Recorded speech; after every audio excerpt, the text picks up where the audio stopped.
I worked for Kris Jenner, the woman behind the world's most famous family. But what I discovered behind closed doors, it wasn't the luxury or fame everyone sees. It was the faces in her basement. Children, forgotten and erased from the world's memory, trapped in the shadows of the empire she built. I couldn't leave, not after what I saw. These children, they still haunt me. And now, I'm about to tell you the truth no one else has dared to uncover. I was fresh out of college, barely scraping by with a part-time job when the call came. A job working for Kris Jenner, the matriarch of the Kardashian empire. It seemed too good to be true. I'd heard stories, of course, who hadn't? But to actually step into her world, that was something else. I was living in a small apartment with a roommate who could barely afford rent, constantly dreaming of something bigger. And when I got the call, my head spun. This was the opportunity. It was everything I thought I wanted. Money, power, access to a world that everyone else only dreamed of. I thought that stepping into Kris Jenner's world would be like stepping into a fantasy. A fairy tale where my life was suddenly better, easier, and full of glamour. The interview was brief. I showed up a little nervous, but trying my best to keep it cool. I knew I was going to land the job. There was no way I wouldn't. She was famous for taking people under her wing, and I wasn't stupid. This was the big break I'd been waiting for. The house was even bigger than I imagined. I'm not talking about the size of the rooms or the grandeur of it all. I mean the weight of it. The house felt like it was always watching you. You know that feeling you get when you step into a place and you can almost sense it's full of secrets? Like the air is thicker?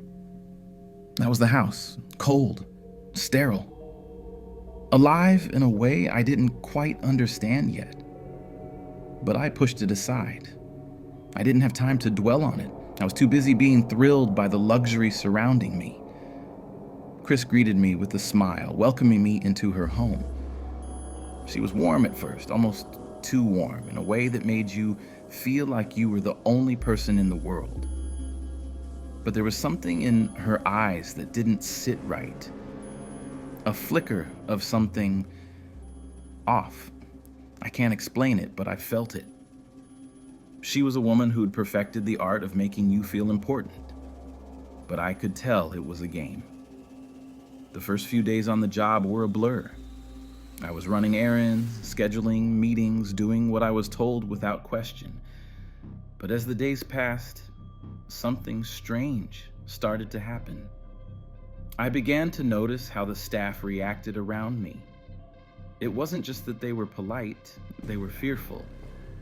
I could see it in their eyes when they looked at me.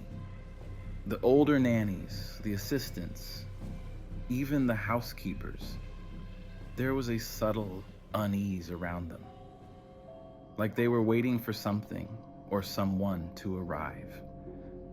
But what was even stranger was that no one ever spoke about the children.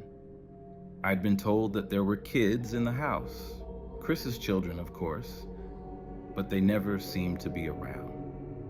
I caught glimpses of them at odd hours, but they weren't the center of attention. One night, I found myself walking down the hallway to get something from the kitchen, and I heard them. The children. They were in the distance, but I could hear them, whispering, laughing. But there was something wrong about it. It didn't sound like normal childhood laughter. It was hollow, almost forced. I shook it off. It was probably nothing. The house was huge after all. It echoed. Maybe the kids were playing. But I couldn't shake the feeling that something was off. That laughter stuck in my mind all night. Something about it felt unnatural. But I didn't ask questions, at least not at first. I was in now. and asking too many questions wasn't a good idea.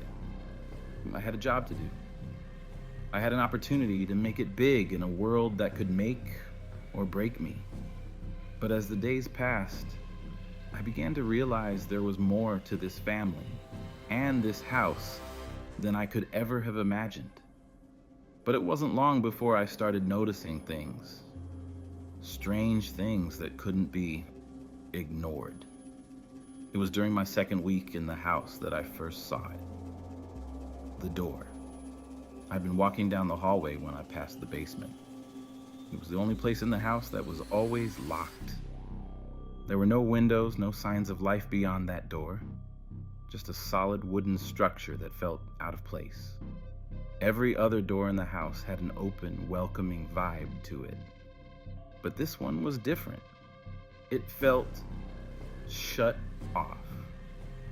There was a heavy silence around it, like it was hiding something. But what? At first, I didn't think much of it. People have their private areas, right? This was Kris's house. She could do whatever she wanted. But as the days went by, that door began to bother me more and more. It was like it was calling out to me, pulling me in with an invisible force that I couldn't ignore. I started to notice the staff's reactions whenever anyone came near that door. They were nervous. When they walked by, they'd speed up, not even glancing in its direction. It was subtle, like a reflex, but it was enough to make me realize something was off. There was one particular night when I was alone in the house, staying late to finish up some paperwork. The house felt quieter than usual, almost too quiet. And that's when I heard it, a soft noise coming from the basement. It was faint, but distinct enough for me to recognize. A voice, a child's voice, not a shout, not a cry for help, just a whisper, like someone was calling out softly, barely audible. I froze. My heart started racing, but I tried to convince myself it was just the house settling. Or maybe I was hearing things. But then it came again, a soft, drawn-out sound, a whisper, a child's whisper. I couldn't move, I couldn't speak. My body was rooted to the floor as I stood there, staring at that door. Every instinct in me told me to walk away, but the pull was too strong. It was like the house was compelling me to find out what was behind it. The whispers were relentless now. They were louder, more urgent. I couldn't stand it. I had to know. I walked slowly toward the door, my pulse pounding in my ears. The closer I got, the more my unease grew. Every step felt heavier than the last, as though the air around me was thickening with each movement. I reached the door and placed my hand on the handle.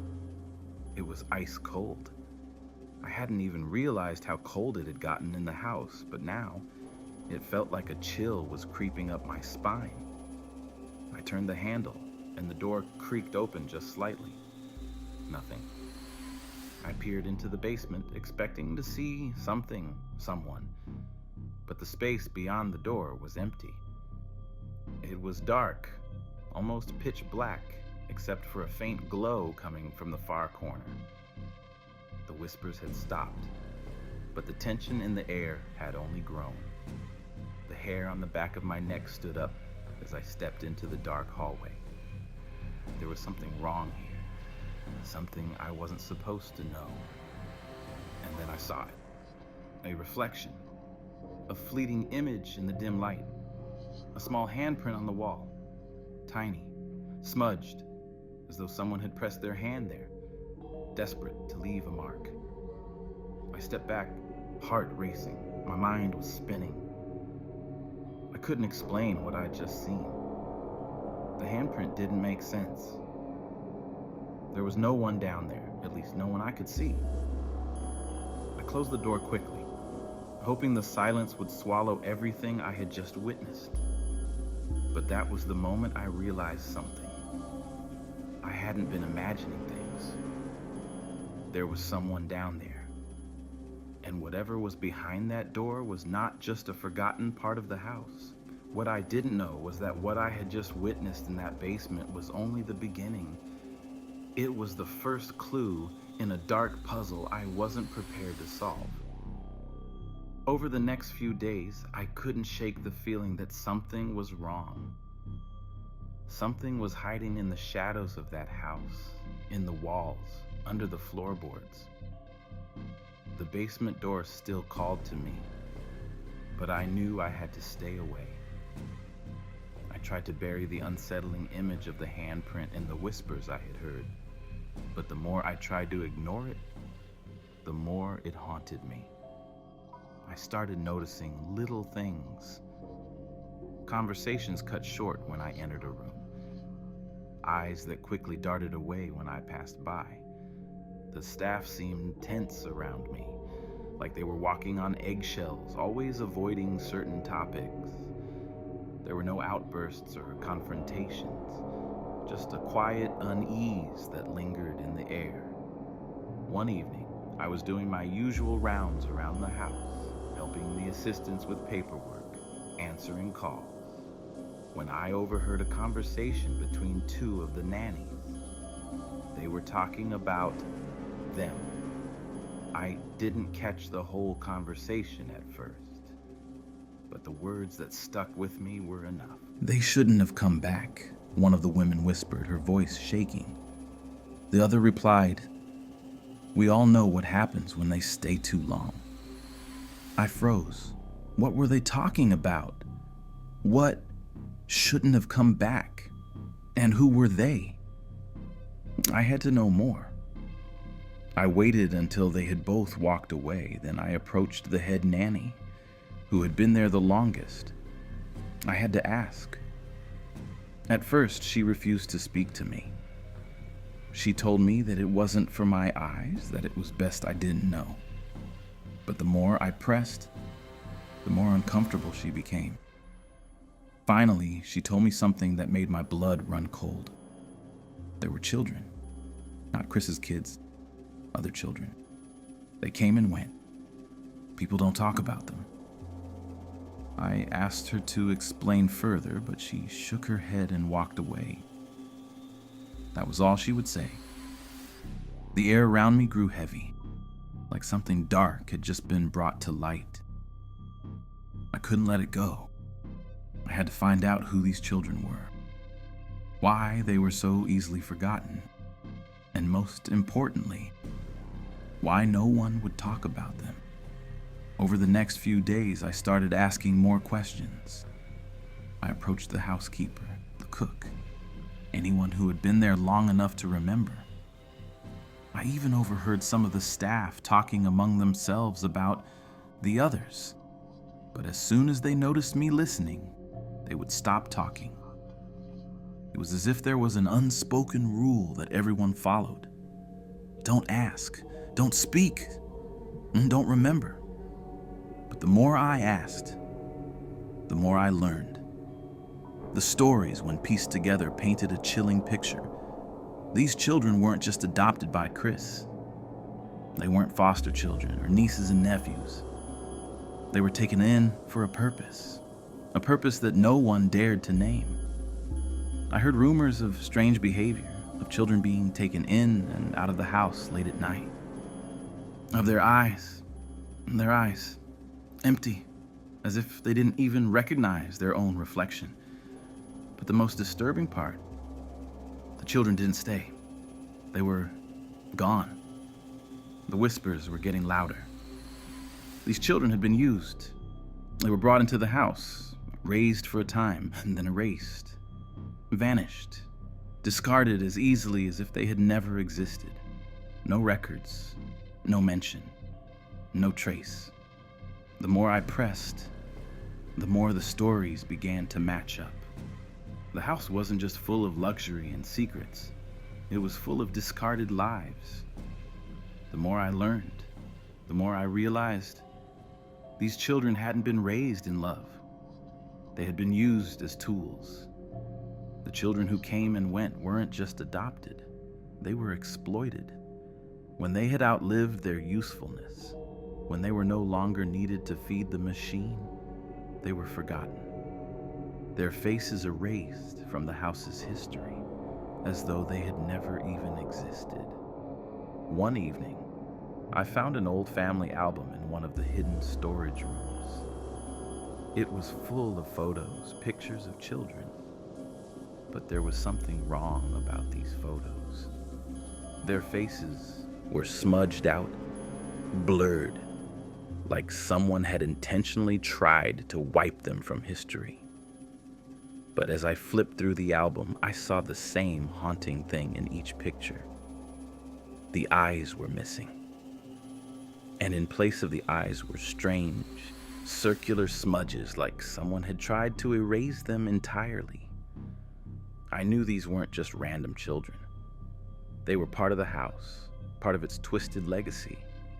But why? What had Kris Jenner done to them? How had she managed to erase them from everyone's memory, from her own family's history? It took me a few days to track down someone who could answer my questions. She was an older woman who had worked as a nurse in the house years ago. Her name was Evelyn. She had worked for the family during the early years, long before they hit the peak of their fame. I had heard rumors that she was the one who had taken care of some of the special children, and I finally managed to get a conversation with her. Her face went pale when I mentioned the children. She looked over her shoulder as though afraid someone might be listening. She didn't want to speak at first, but after a few minutes, she started to tell me the truth. They weren't just adopted. They were experiments. The family was looking for something, a way to keep their wealth, their success.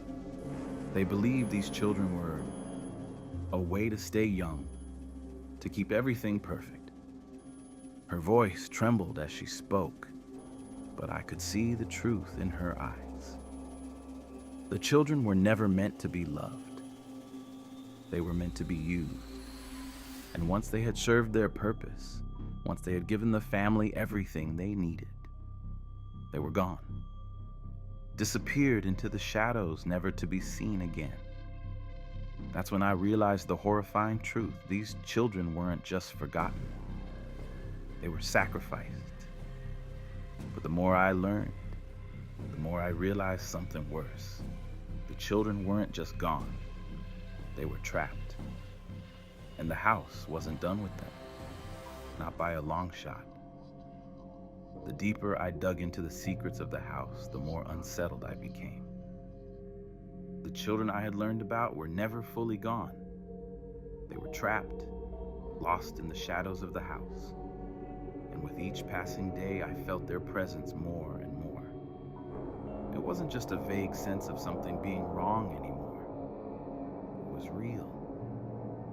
The whispers had become harder to ignore. At first, I thought it was my imagination. But then, the voices were everywhere. In the hallways, in the rooms, under the floorboards. It was impossible to escape them. They weren't loud, they weren't frantic. No, these whispers were soft, haunting, like someone was speaking just beneath the surface of reality itself, as if they were trying to get my attention without fully revealing themselves. The first time I heard them clearly, I was in the kitchen, late at night. The house was quiet. Too quiet. The refrigerator hummed in the background, the only sound that filled the air. And then, there it was. A faint, soft voice calling my name. I stopped dead in my tracks. My heart raced. I looked around, but the kitchen was empty. I thought I'd imagined it. I tried to shake it off, thinking I was just tired. But I heard it again. Only this time. The voice wasn't just whispering. It was clearer, more insistent. Help. Please. The voice sent a chill down my spine. It was a child's voice, faint, but real enough that I couldn't ignore it. I froze. My body felt like it was locked in place, paralyzed by fear. But I knew something was wrong. I couldn't move. I stood there, staring at the empty kitchen, trying to calm myself. I told myself it was nothing, just the house settling. But then, just as I was about to leave, I heard another sound. Footsteps. Tiny footsteps padding across the floor above me. The sound was unmistakable. They were light, like the feet of a child running across the hardwood floor. My pulse quickened as I looked up toward the ceiling, my eyes darting from corner to corner. But I couldn't see anything. No one was up there. The house felt alive, as though it were hiding something from me. Something that had been waiting for far too long. I wasn't imagining it. The whispers, the footsteps, they were real. And they were coming from the place I had been trying to avoid. The basement. The idea that the basement could be the source of the voices terrified me. But I couldn't ignore it any longer. I needed to know the truth. I had to find out what was happening in that house, what dark force had taken root there. The next night, I decided to investigate. I waited until everyone had gone to bed, until the house was still and quiet. I grabbed a flashlight from the kitchen, my hands shaking with fear as I walked to the basement door. The house was suffocatingly quiet, but I could feel the tension hanging in the air, thick and oppressive. I stood before the door, my heart pounding in my chest. The whispers were louder now, coming from below. It was as though they were calling to me, urging me to open the door and step into the unknown. But the fear was so strong I almost couldn't move. I pressed my hand against the door. It was cold, colder than it had ever been. I could feel the chill seep through my fingertips, spreading up my arm. The whispers were louder now, familiar. I could hear the voices of children. I could almost make out words, but they were slurred, frantic. I took a deep breath and turned the handle. The door creaked open slowly, the sound echoing through the silent house. I stepped inside, the beam of my flashlight cutting through the darkness. The basement was empty, but the air was thick, heavy, almost alive. The temperature dropped even further, and I could feel the presence of something in the room with me. Something that had been there for too long, watching, waiting. The voices stopped. The silence that followed was deafening. I moved deeper into the basement, my flashlight illuminating old boxes, shelves of forgotten items and dust-covered furniture. But as I turned the corner, I saw something that made my blood run cold. On the far wall was a row of old photographs, all framed. But there was something strange about them. These were the same photos I had seen earlier in the house, in the family album. The faces were scratched out, erased, but the eyes, those eyes, they were still visible. Dark, empty eyes, staring back at me from the photographs. I felt a wave of nausea hit me. These weren't just pictures. They were memories, fragments of something that shouldn't exist anymore. And it wasn't just the photos that disturbed me. It was what I saw next. At the foot of the wall, almost hidden beneath a pile of old clothes, were handprints. Small, childlike handprints. They were smeared across the floor, as though someone had crawled across it, trying to leave some trace of their existence. I bent down, my fingers trembling as I touched the cold, sticky marks. I knew what they were. The children. They had been here. They had left their mark, trying to tell someone, anyone, that they were still trapped. Still here. I couldn't breathe. I turned to leave, but before I could take a step, I heard the whispers again. This time, They were clear. The words that came through the silence were unmistakable. "We're still here. Don't forget us." My heart stopped. I ran out of that basement faster than I've ever run in my life, slamming the door behind me. The whispers were gone, but the cold still lingered. The basement door was locked, and I was left standing in the dark hallway, gasping for air. But as I stood there, shaking, I realized something. This wasn't just about the children anymore. It was about what had been done to them and what had been done to me. And I wasn't sure I could escape it. After my visit to the basement, I couldn't stop thinking about what I had found. The handprints, the photographs, the whispers. I couldn't ignore it anymore. The truth was right there, staring me in the face. Those children, their faces erased from the world, their presence still lingering in that house. They weren't gone. They hadn't been forgotten. They were trapped in the very wall, buried in the family's dark secrets. I didn't sleep that night. I couldn't. Every time I closed my eyes, I saw their faces. Those empty, hollow eyes staring back at me from the photographs. But there was something else too. A nagging thought that wouldn't leave my mind. Why had they been erased? I spent the next few days trying to act normal, going about my duties, pretending like I wasn't haunted by what I'd discovered. But every time I passed the basement door, every time I heard the echoes of footsteps or whispers, I felt the weight of the house pressing down on me. The secrets were suffocating me, and I knew I couldn't keep pretending anymore. I had to get answers. It started with a conversation with a former staff member. Her name was Maggie, and she had worked for the family for years before quitting under strange circumstances. She'd never spoken much about her time there, but after a few drinks, she finally opened up.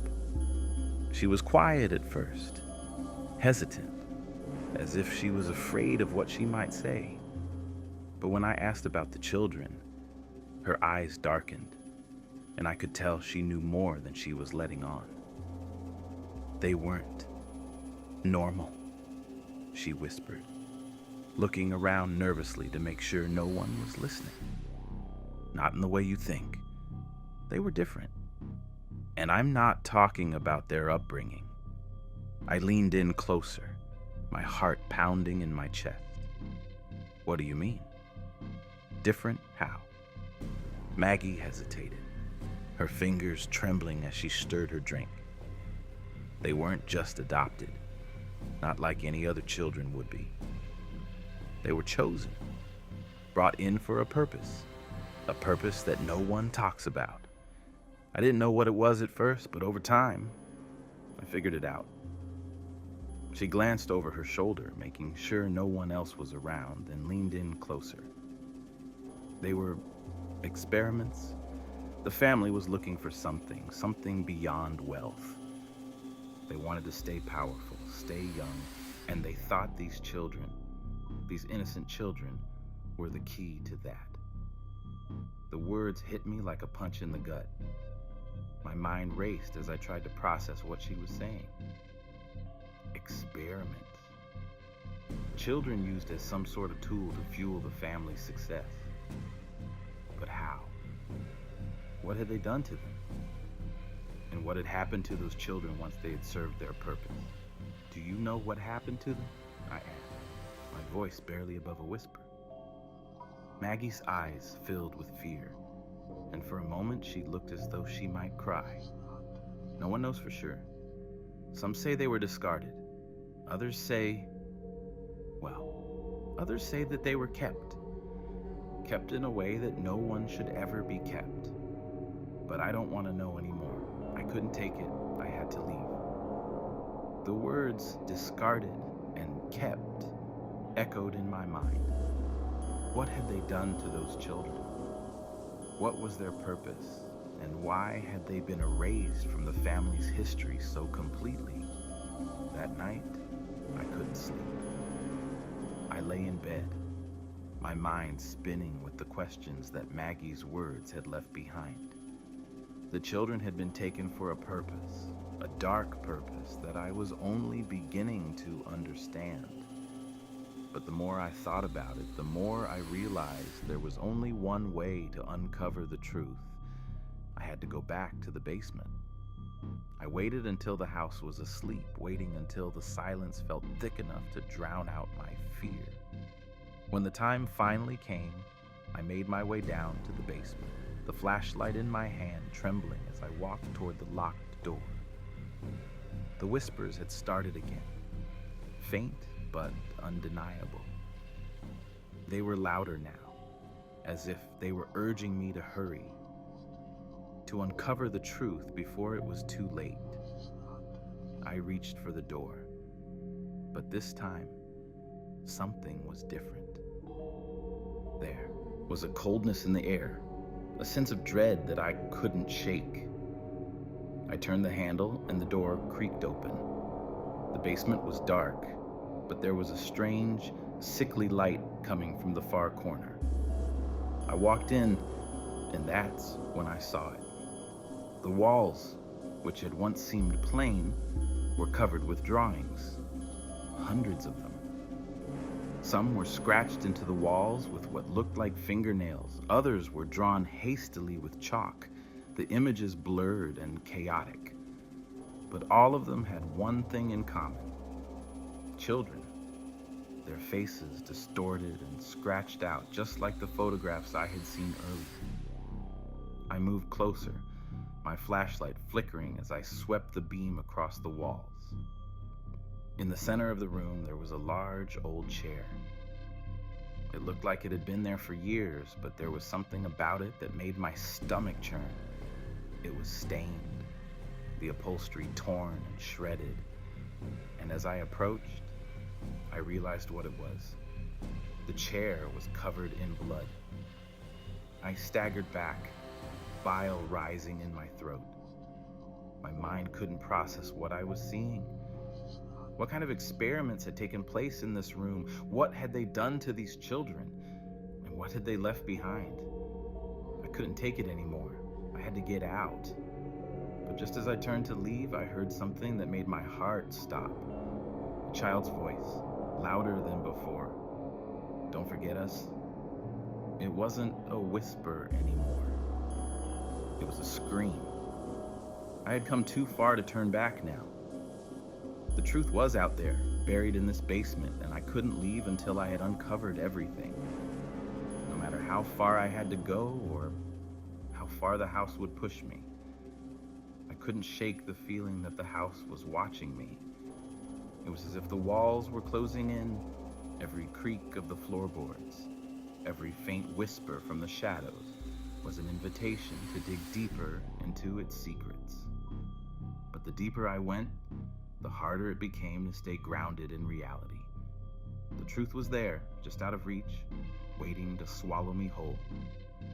The more I learned, the more I realized there was a price to all of this. I had come too close, uncovered too much, and now I was becoming part of something I didn't fully understand. The house, the family was pulling me in, and I didn't know how to escape. The whispers had changed. They were no longer just calls for help. Now, they were commands. "Find us. Don't forget." And every time I heard them, my heart would race. It was as if I couldn't escape them. The more I tried to ignore the voices, the more they dug their way into my mind. I couldn't focus at work, couldn't sleep at night. It was like I was being slowly consumed by the very secrets I was uncovering. I couldn't pretend anymore. I couldn't act like everything was normal, like the family's life was just as perfect as it seemed on the outside. I needed to get answers. And I had to go to the only person who might know the full truth: Evelyn.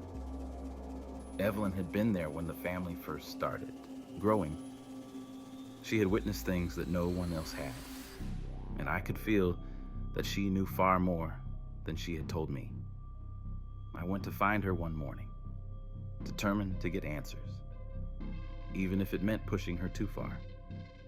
She looked at me with that same expression, part sorrow, part fear, as though she knew what was coming. She motioned for me to sit. "Are you sure you want to know?" she asked, her voice low, almost a whisper. I nodded. I had to. The darkness had already claimed me. There was no going back now. "Everything comes with a cost," she said slowly, her hands wringing in her lap. "You think the family's success is just because of hard work, because of Kris's genius. But that's not it. There's a darker side to it all. And the children, they were the cost." My stomach twisted. "What do you mean?" She glanced over her shoulder, then lowered her voice even further. "The family didn't just take them in. They used them. The children were part of something much bigger. They were the fuel. They kept the empire alive, kept the family untouchable. But the price wasn't just their lives. It was their souls." I stared at her, trying to process what she was saying. My breath caught in my chest. "You're talking about sacrifices," I whispered, not even sure I could say the word out loud. Evelyn nodded, her eyes filled with regret. "They didn't just want power. They wanted immortality. And the children, they were the price. As long as the family kept them, kept their energy, they would stay on top.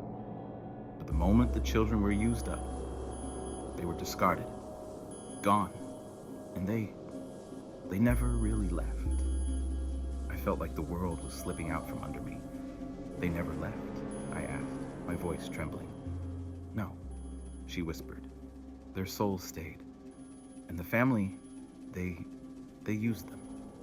Every success, every new opportunity, every bit of fortune. It all came at the expense of those children. Their lives were consumed to keep Kris's empire alive."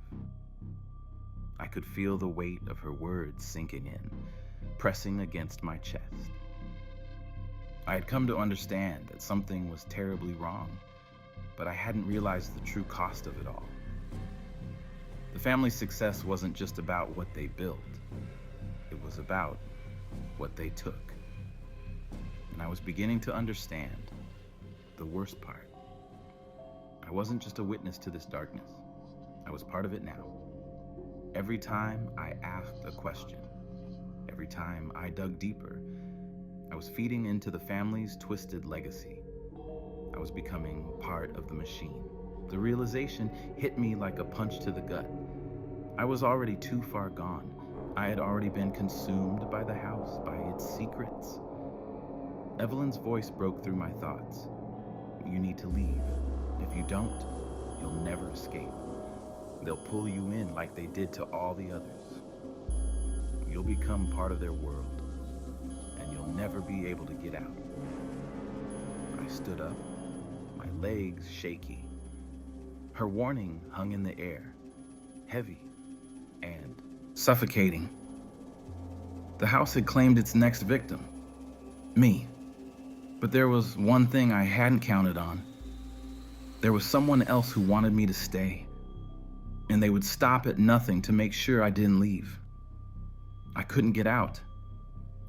No matter how much I wanted to run, I couldn't leave the house. It was like something in that place was holding me, keeping me there. I was trapped.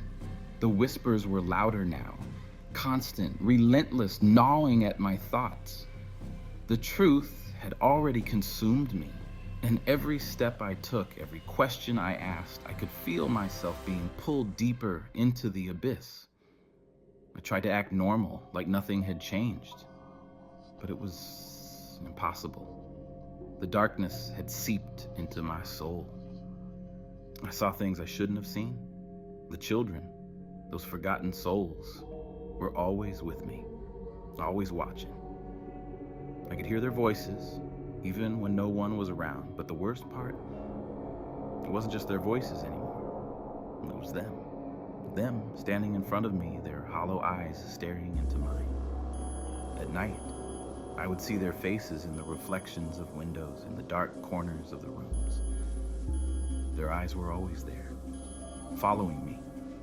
They were trapped in a cycle they couldn't escape. And now, I was part of it. It wasn't just about the family anymore. It wasn't about Kris Jenner and her empire. It was about the price they paid for everything. It was about what they had taken from the children, and now, what they were taking from me. One night, the whispers led me to the old servants' quarters on the east side of the house. It was a part of the house I hadn't paid much attention to before, but something in the air told me I had to go there. The house felt different now, like it was alive, breathing, watching. I stepped into the hallway, my heart pounding, my breath quick and shallow. The door creaked open, and the smell hit me, a thick, damp smell that reminded me of rot. I didn't know what to expect, but it wasn't this. The room was covered in dust, abandoned for years, yet it felt alive. And then I saw it. At first I thought it was just another shadow, just the dim light playing tricks on my eyes. But when I stepped closer, I saw the figure, standing in the far corner, bathed in an unnatural, sickly glow. It was one of the children. Their face was twisted, warped in a way I couldn't comprehend. They weren't fully human anymore, just a shell, a hollow version of the child they had once been. Their eyes were empty, voids that sucked in all light, leaving only darkness in their wake. The child looked at me, and I swear I could feel their pain, their terror. They opened their mouth, but no sound came out. Then, just as quickly as it appeared, the figure vanished into the shadows.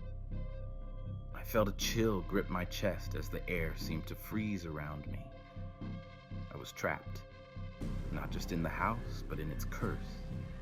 The faces, the whispers, the children, they weren't just memories anymore. They were alive. They were waiting. As I stumbled back, my legs shaking, I heard another sound, a voice, but not one of the children. It was Kris Jenner's voice, faint but clear, coming from the hallway. "You should never have looked." I turned, but no one was there. The house was empty, silent. But her words, they echoed in my mind, the final warning. I knew what I had to do. I had to leave, or else I would never get out. The house had already claimed me, just like it had claimed the others. The children, the family's legacy. It was all part of a system that fed on souls, on the energy of the lost and forgotten. And now, it was my turn. But as I reached for the door, I heard a voice behind me. A child's voice, soft and desperate. "Don't leave us. Please, don't forget." The walls seemed to close in as I turned to face the shadows. The house wouldn't let me go, not yet. And then, the door slammed shut. I had crossed the point of no return. The house, once a symbol of wealth and power, was nothing but a prison. The children, erased from memory, were never really gone.